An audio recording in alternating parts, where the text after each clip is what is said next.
Olá, aluno! Olá, aluna! Seja bem-vindo ao meu canal. Eu sou o professor Alexandre de Jesus e este é o seu canal de redação.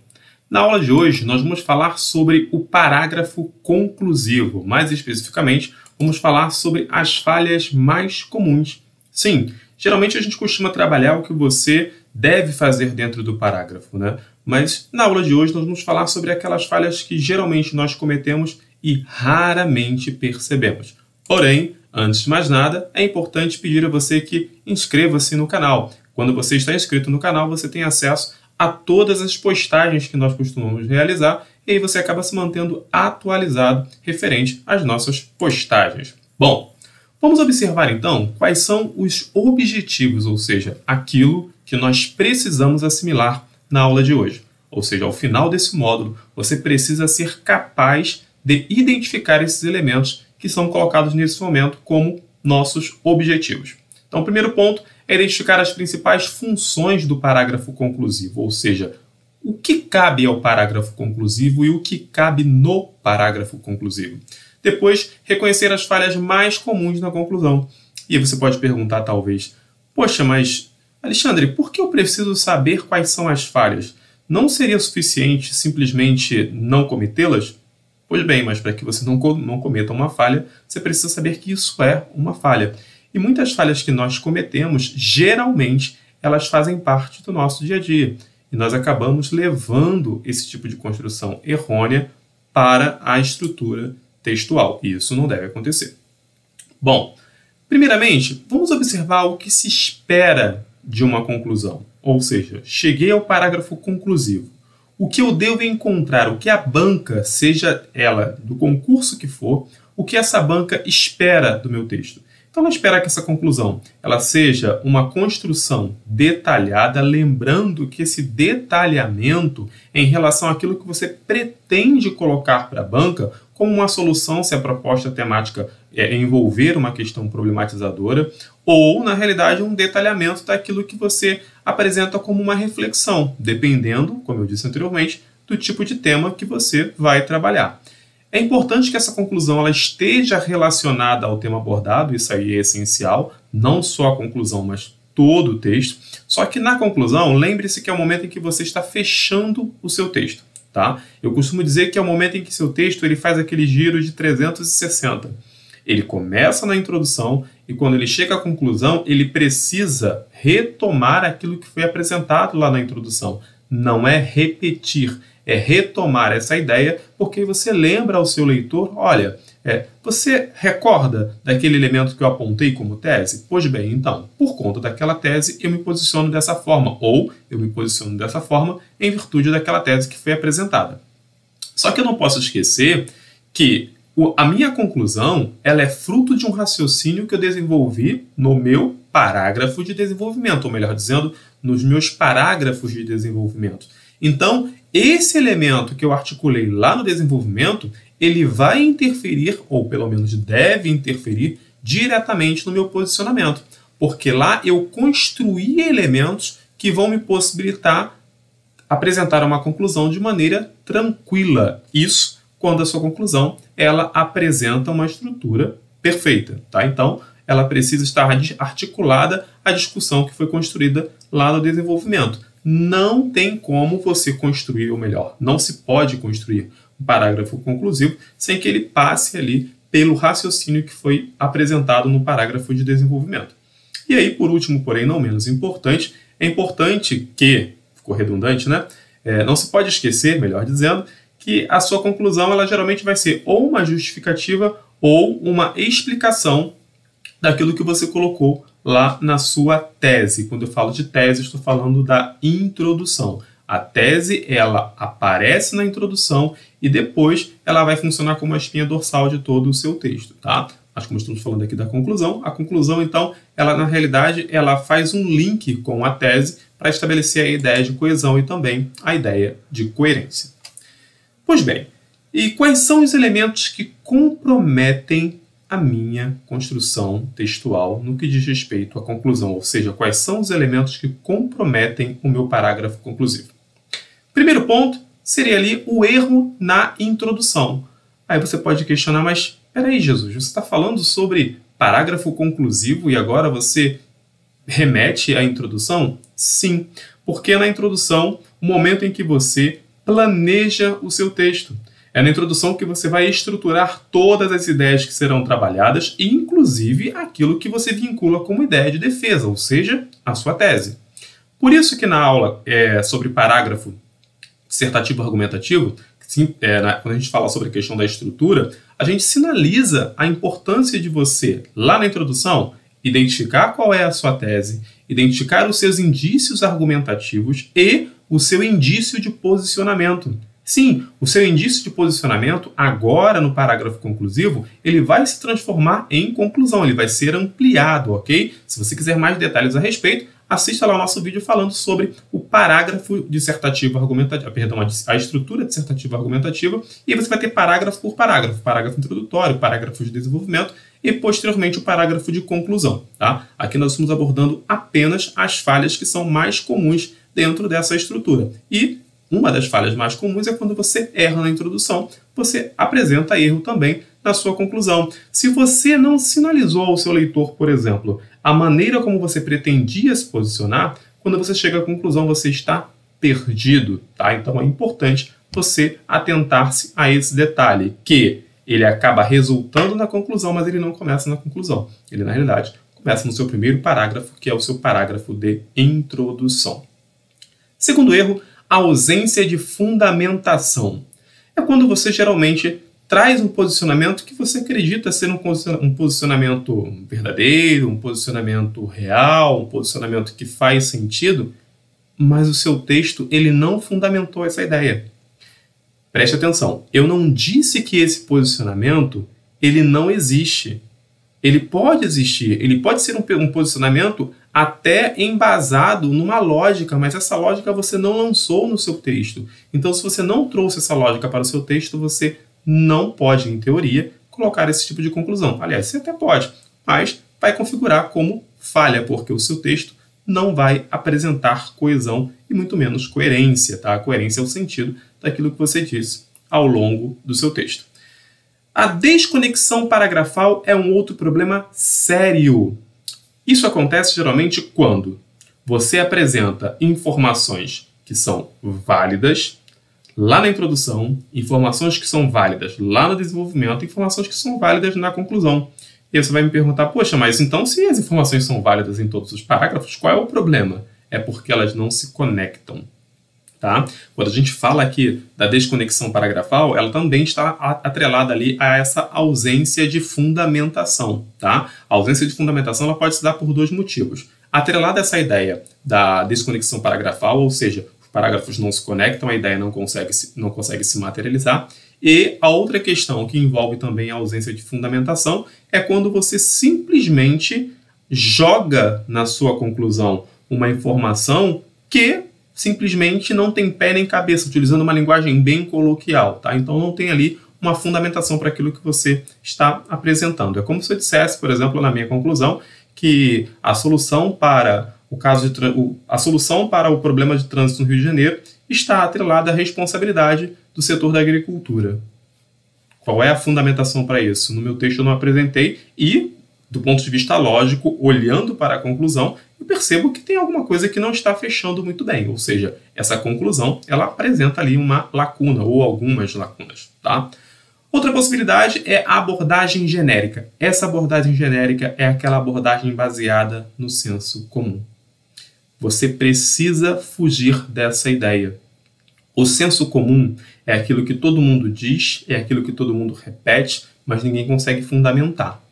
E, diga-se de passagem, nos dias atuais, nós estamos imersos nessa situação, né, de fundamentações que não são fundamentadas. Opa, paradoxo. Na realidade, estamos, né, cada vez mais encharcados por situações e cercados de situações, melhor dizendo, em que o indivíduo ele acredita fundamentar, ele simplesmente está repetindo uma ideia, mas ele não sabe por que ele disse.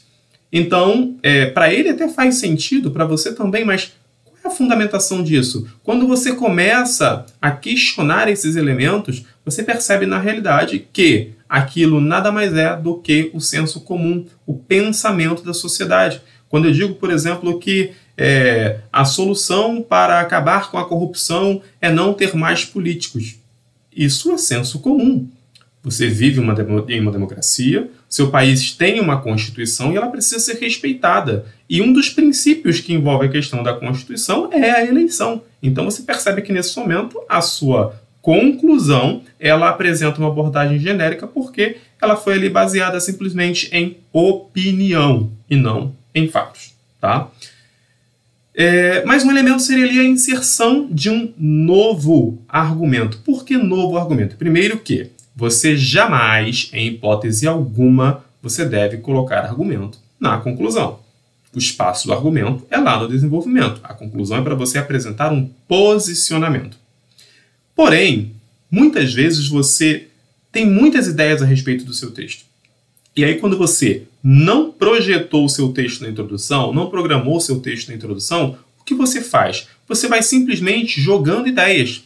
Não são ideias ruins, mas essas ideias não estão organizadas. E aí, quando você chega à conclusão, surge uma ideia que você acha que é muito boa e que você não falou no seu texto, e aí você acaba, lançando essa ideia na sua conclusão. Então, primeiramente, você não pode trabalhar com ideia nova na sua conclusão. Então, a conclusão ela vai simplesmente dar sequência àquilo que você já apresentou no seu desenvolvimento e muito menos colocar argumento, seja novo ou antigo, seja um argumento que eu já tenha desenvolvido, eu não posso trazê-lo para a minha conclusão. Ah, mas você não disse que a conclusão ela é um resultado do desenvolvimento e é, portanto, o desenvolvimento que trabalha com a argumentação? Sim, mas você vai extrair a ideia, você não vai trazer o argumento para o seu parágrafo conclusivo. Tá? Uma outra possibilidade aí, essa geralmente muitas pessoas acabam caindo nessa situação, geralmente os indivíduos que não estão preparados para a prova, por isso que é importante você treinar o seu tempo de redação, treinar o seu tempo de prova, antes de mais nada conhecer o seu concurso, leia o edital do seu concurso, busque pesquisar a respeito do concurso que você vai realizar, seja um concurso militar, seja um concurso civil, é importante que você esteja atento.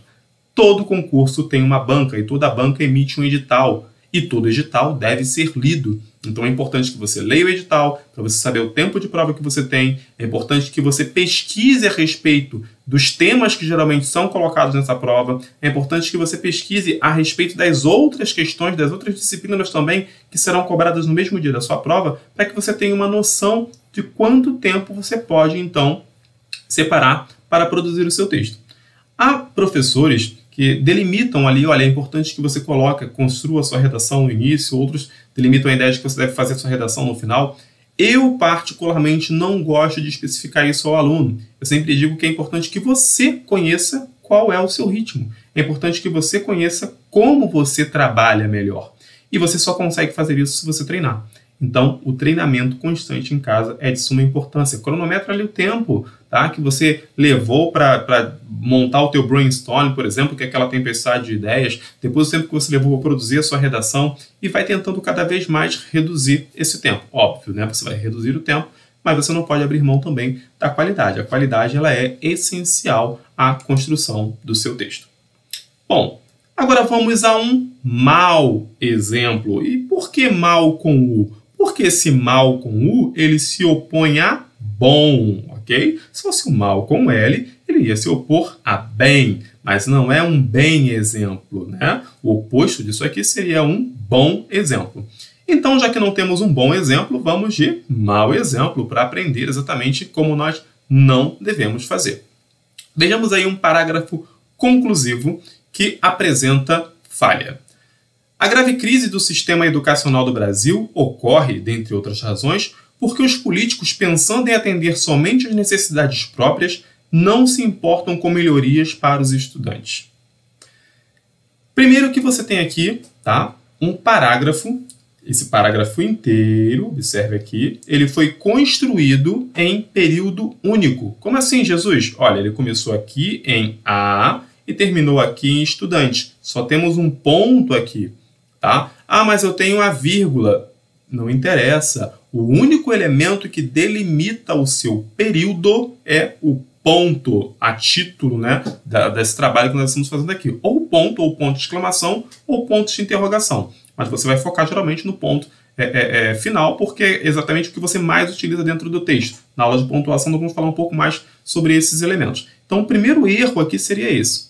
O segundo erro, você perceba, olha o que o autor diz. A grave crise do sistema educacional do Brasil ocorre, dentre outras razões, porque os políticos, pensando em atender somente às necessidades próprias, não se importam com melhorias para os estudantes. Percebeu como é uma fala evasiva, uma fala baseada no senso comum? Tudo são os políticos, tá? Tudo você delega aos políticos, toda a responsabilidade de ineficiência você joga para a responsabilidade, coloca no colo dos políticos. Poxa, Jesus, mas é exatamente isso, tudo bem, mas o que seria essa responsabilidade ou essa ausência de responsabilidade?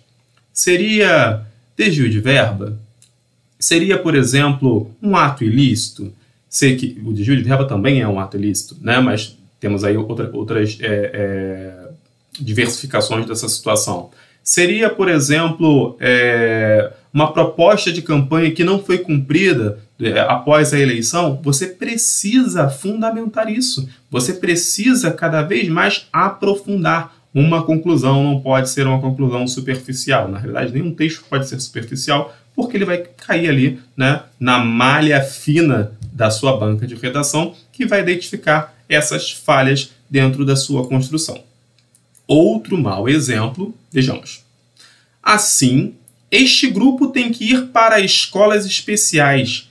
Essa ação evitará o contato dele com a sociedade, evitando assim o surgimento de novos preconceitos. Esse texto aqui, ele trata da questão dos surdos e observa como o candidato ou a candidata redigiu o seu parágrafo conclusivo. Assim, primeiro que o parágrafo conclusivo, você precisa trazer a ideia de conclusão, de posicionamento. E aqui a gente percebe uma ideia de continuidade, ok? Você percebe aqui uma ideia de progressão textual. Houve uma progressão, mas no momento errado. E o preconceito. Este grupo tem que ir para escolas especiais. Essa ação, qual ação? Mandar esses indivíduos para as escolas especiais evitará o contato dele com a sociedade, evitando assim o surgimento de novos preconceitos. Mas o candidato esqueceu que ao redigir essa redação ele já estava praticando o preconceito. Então essa redação também apresenta falha. Na realidade, essa redação aqui ela atenta contra os direitos humanos. Você precisa ter cuidado também com esses elementos. Mais um mau exemplo. Dessa forma, comprova-se que a surdez é um mal na vida do indivíduo. A melhor decisão a ser tomada é o sacrifício logo após a descoberta da maldição, evitando o sofrimento de todas as partes e mantendo a sociedade no rumo da evolução. Não preciso nem comentar a respeito. Perceba o teor do preconceito que foi materializado dentro dessa redação. A redação fala sobre a questão da surdez e ele já inicia dizendo que a surdez é um mal na vida do indivíduo, como se ele não pudesse viver pelo fato de ser surdo. Ele continua o raciocínio dizendo que a melhor decisão, ou seja, ele é o juiz de todas as coisas, ou ela, a melhor decisão a ser tomada é o sacrifício. Opa, peraí, está defendendo a morte aqui do indivíduo? Você está atentando contra os direitos humanos e atentando contra a Constituição do seu país.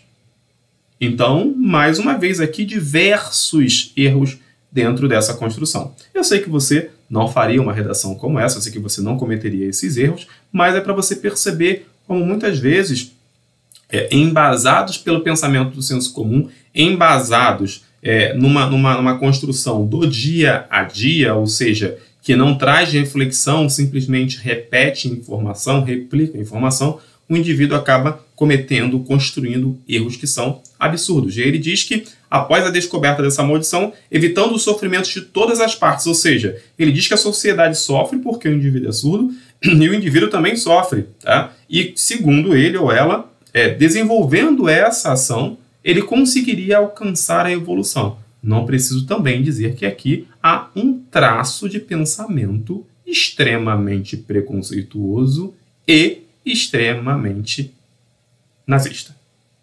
Ok? Então, falhas como essa a gente não pode cometer, porque as bancas não admitem, elas não deixam passar erros como esse. Bom, Agora, chegamos então aí ao final de mais uma aula, de mais um módulo.